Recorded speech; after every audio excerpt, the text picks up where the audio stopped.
girl says it's gonna storm. Power lines likely to come down. Take a nap with me. Let the world go round. I wish I knew who I am, but these words belong to a different song. When the downpour comes, I'll keep my raincoat on. I don't want to drown.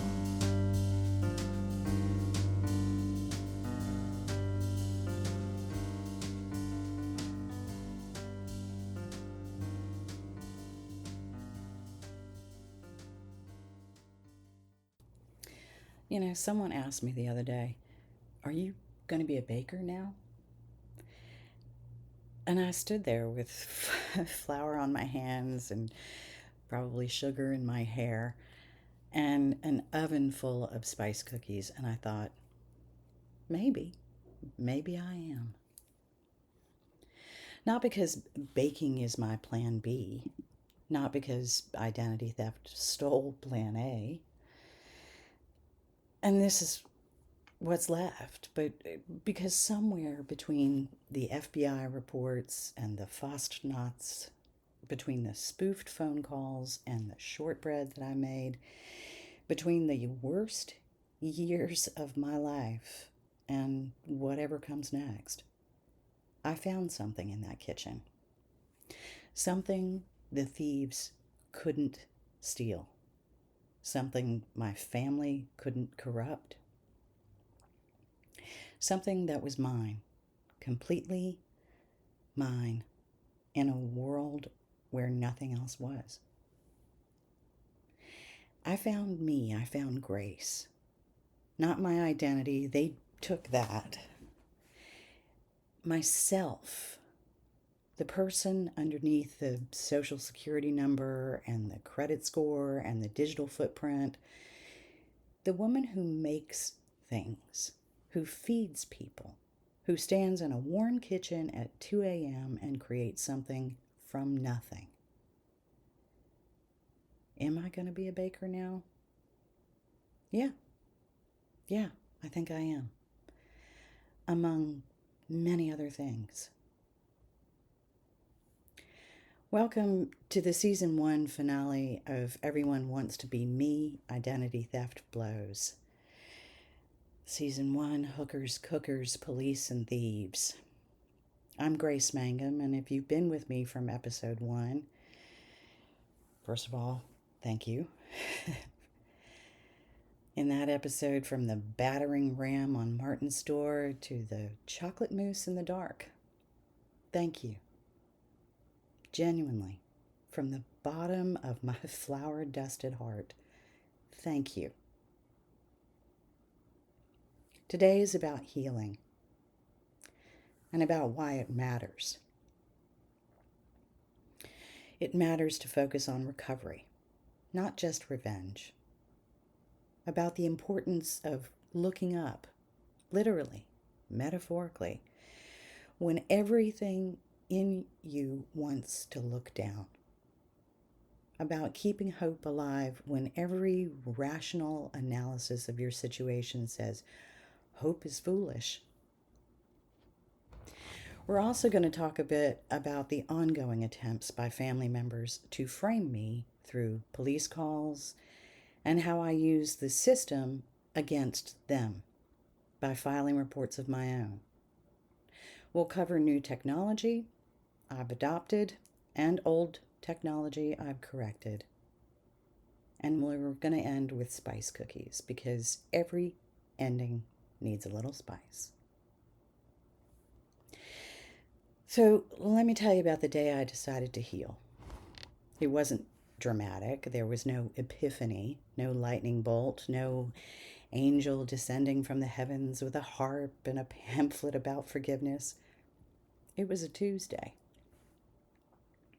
I was standing in the kitchen, and, of course I was standing in the kitchen, and I was kneading bread. And I realized that for the first time in months, I wasn't thinking about the theft. I was thinking about the bread.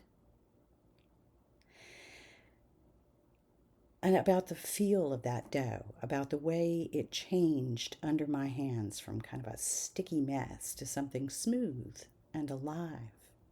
I was present in my body, in my kitchen, in the moment, not in the past, not in the fear, not in the rage, just here.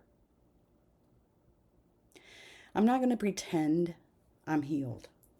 I'm not. The theft is ongoing. The legal processes are ongoing. The financial recovery is ongoing. I still have days where I can't get out of bed because the weight of what was done to me sits on my chest like a concrete block. But I have decided to heal.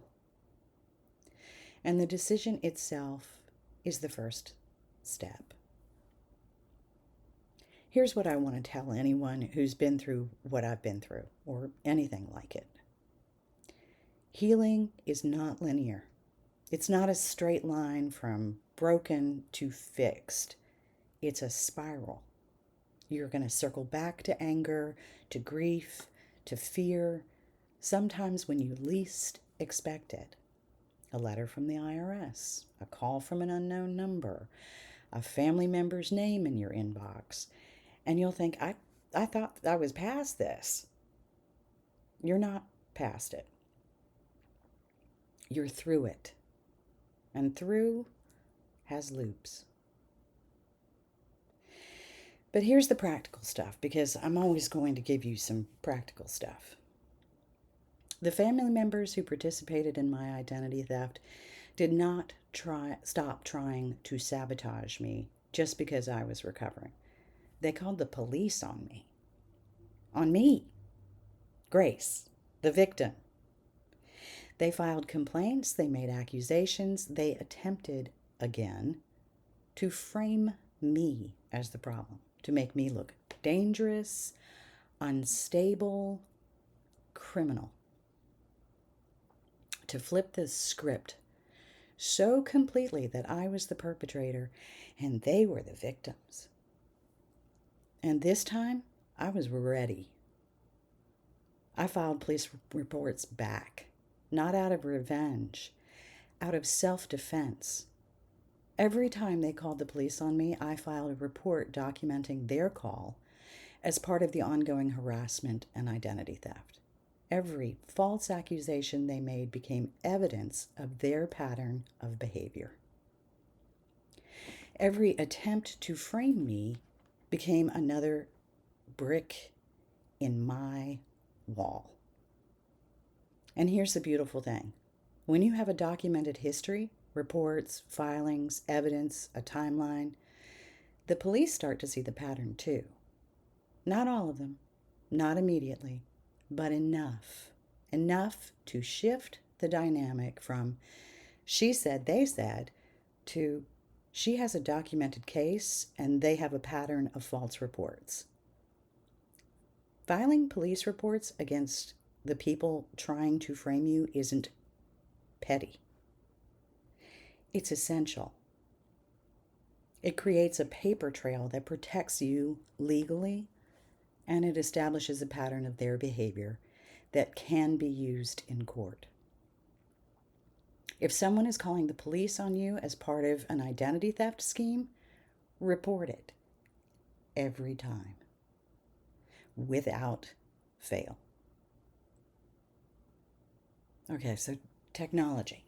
Let's talk about technology. AI was used to steal my identity.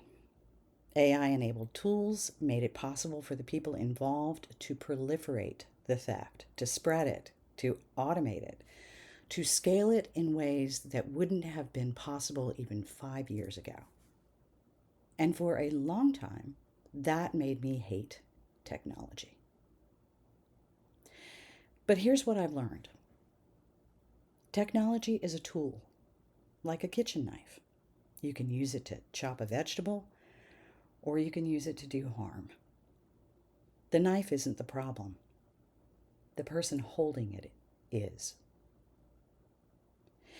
So I've adopted new technology, the prompt engineering certification I got in episode 12 was the beginning. Since then, I've learned to use AI for research, for documentation, for pattern recognition. I've used it to analyze my own case, to find connections I missed, to prepare materials for law enforcement. So I've adopted new technology. I've also corrected old technology. Devices that were compromised, accounts that were insecure, systems that had been infiltrated. The technical overcorrection from episode 14, I fixed those too. Methodically, with help from people who actually know what they're doing, not in a panicked frenzy at 3 a.m. New phone, new accounts, new security protocols, and a whole new relationship with technology that's based on understanding rather than fear. And then there's the future, because I have one. They tried to take that too, my future, my potential, my ability to imagine a life beyond the theft. But here's what they didn't count on. I'm stubborn. Spectacularly, magnificently, obnoxiously stubborn. And I refuse to let the worst thing that ever happened to me be the last thing that ever happened to me. I'm going to keep talking about this through this podcast, through advocacy, through every platform available to me, because your protection is our protection, isn't just a phrase. It's a mission.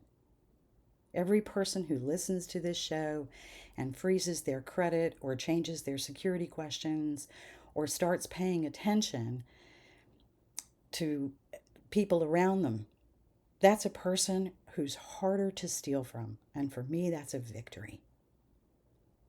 I'm going to keep baking, obviously. The kitchen is my home base now, my sanctuary, my war room, and my peace room. I'm going to keep making chocolate banana bread and fastnachts and cupcakes and giving them to people who need something warm. And I'm going to learn new recipes like île flottante, which happens to be one of my most favorite desserts. And I'm going to keep my eyes, both of them, on the future, not the past. The past is documented, filed, and in the hands of people who can do something about it. My job now is to look up, to keep my wits about me, and to not lose hope, and to bake really, really good cookies. Okay. Last lesson of the season, and it might be the most important one. Identity theft recovery is talked about in terms of steps. File this report, freeze that account, change this password, and those steps are critical. We've covered them extensively, but there's a step that almost nobody talks about: healing. Not getting over it, not moving on, healing, which is a different thing entirely. Healing from identity theft means, 1, acknowledging the full scope of what happened, not minimizing, not explaining away, not saying it could have been worse. It happened. It was bad. Full stop. 2, allowing yourself to grieve. You've lost things: money, time, relationships, trust, your sense of safety. Those losses are real, and they deserve to be mourned. 3, seeking professional support, counseling, therapy, support groups. The Identity Theft Resource Center at itrc.org has support specifically for identity theft victims. Use it. That's itrc.org. That's the Identity Theft Resource Center. 4, rebuilding trust carefully. Not everyone is out to get you, but you've learned that some people are, and that knowledge changes how you relate to the world. Rebuild trust slowly with people who earn it through consistent behavior, through their actions, not their words. Those two things should meet one another. If you say you're going to do something, you do it, because the action speaks louder than those words.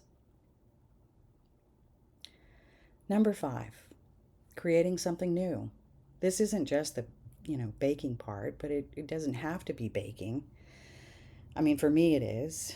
It can be anything that's yours. A garden, a business, a podcast, a community, something that the theft can't touch because it didn't exist before and it belongs entirely to you. And finally, number 6, telling your story when you're ready, on your terms. Because silence is what the thieves count on. They count on shame, on embarrassment, on the fear that people won't believe you. Telling your story breaks that silence, and every time you tell it, you take your power back. I want to speak directly to anyone listening who is currently in the middle of their own identity theft nightmare. You are not crazy.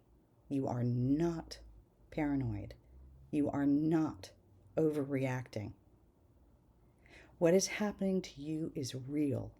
It is criminal, and you deserve help. Don't stop fighting. Don't stop filing reports. Don't stop demanding that the system designed to protect you actually do their job. And please, from someone who has been where you are, don't stop looking up. The tunnel is dark and long, and yes, the light at the end of the tunnel might just be New Jersey, but it's still light, and you're still moving toward it.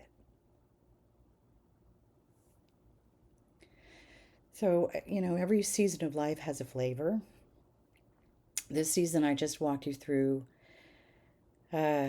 tasted like burnt coffee, tears, and that metallic tang of adrenaline.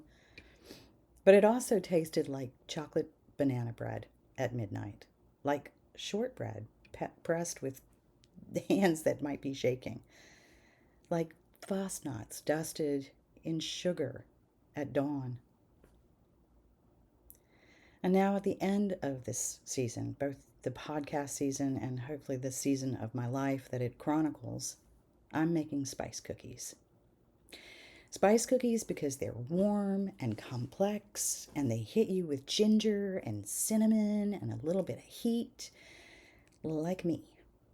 Spice cookies because they're the kind of thing you make when you're looking forward to holidays, toward gatherings, toward a future where the kitchen is full of people who love you for real. Spice cookies because, are you going to be a baker now?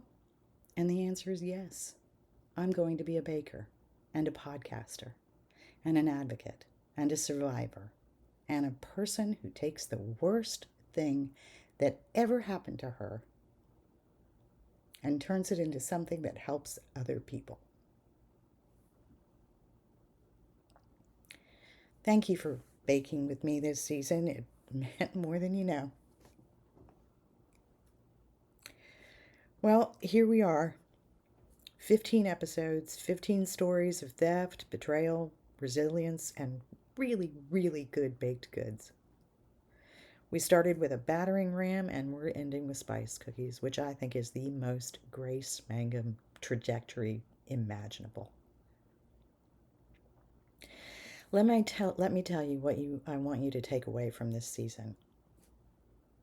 Number 1, identity theft is not a minor inconvenience. It's a systematic assault on your entire life. Financial, social, professional, emotional, physical. If it's happened to you, you are not overreacting. Number 2, the people responsible aren't always strangers. Sometimes they're the people closest to you. That's not a reason to distrust everyone. It's a reason to pay attention. Number 3, the systems designed to protect you are imperfect, but they do exist, and they work better when you use them persistently and thoroughly. File the reports, freeze the credit, change the password, and document everything. Number 4, healing is possible. It's not easy, it's not quick, it's not linear, but it is possible. And it starts with a decision. The decision to look forward instead of only looking back. And besides, if you only look back, eventually your neck's going to really hurt. Number 5, bake something. I'm serious. Even if it's bad, even if it burns, the act of creating something nourishing in the middle of destruction is the most human thing we can do. To the family members and former friends who did this to me, I see you. I have documentation, and I'm not afraid of you anymore. To everyone listening, your protection is our protection. Freeze your credit. Check your accounts. Trust your gut. And if something feels wrong, it probably is. To myself, I say, you did it, Grace. You told the story. You survived it and you told it. And now it belongs to everyone who needs it. Season 2 is coming. I'm going to take the next 2 months off to write it. And in the meantime, I will be creating playlists on my YouTube channel, Everyone Wants to Be Me, Identity Theft Blows, that include some really fun, obscure facts about some of my most favorite films and television shows. I have oft been called the queen of useless information. Well, 1, I realize that all information is useful. And 2, if you want to call me a queen, well, I will polish my tiara. So, there's more to tell in season 2. There's more to learn, and definitely more to bake. And if you want to be a part of it, and I really hope you do, subscribe to my channel right now. Leave a review, leave a comment, tell someone about this show. Share the episodes that hit home. Check the show notes, which will be available on my Substack, for every resource that I've mentioned across all 15 episodes. And go bake those spice cookies. I'll have the recipe up this week as well, or next week, on my Substack. Right now, bake those spice cookies. Don't wait. Life is short, identity theft is long, and cookies are always, always, always a good idea. I'm Grace Elizabeth Mangum. Everyone wants to be me, and you know what? After everything, the theft, the betrayal, the battering rams, and the robocalls, and the death threats, and the webcam girls, and the parking tickets, and the FBI, and the Christmas shop penguins, and the 15-foot truck, and the 2 a.m. cookies, and the chocolate mousse in the dark, I want to be me too. And that, my friends, is how you win. See you next season.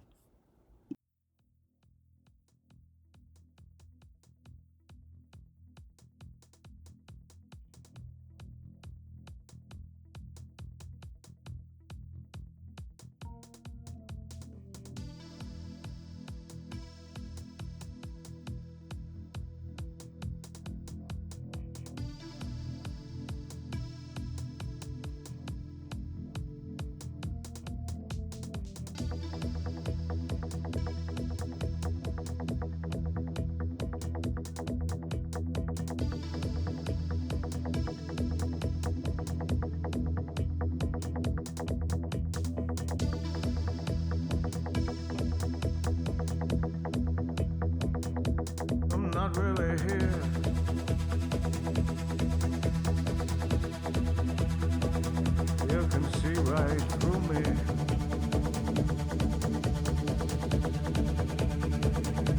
It's not really clear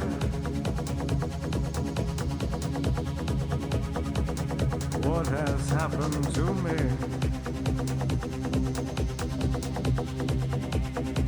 I'm the invisible man.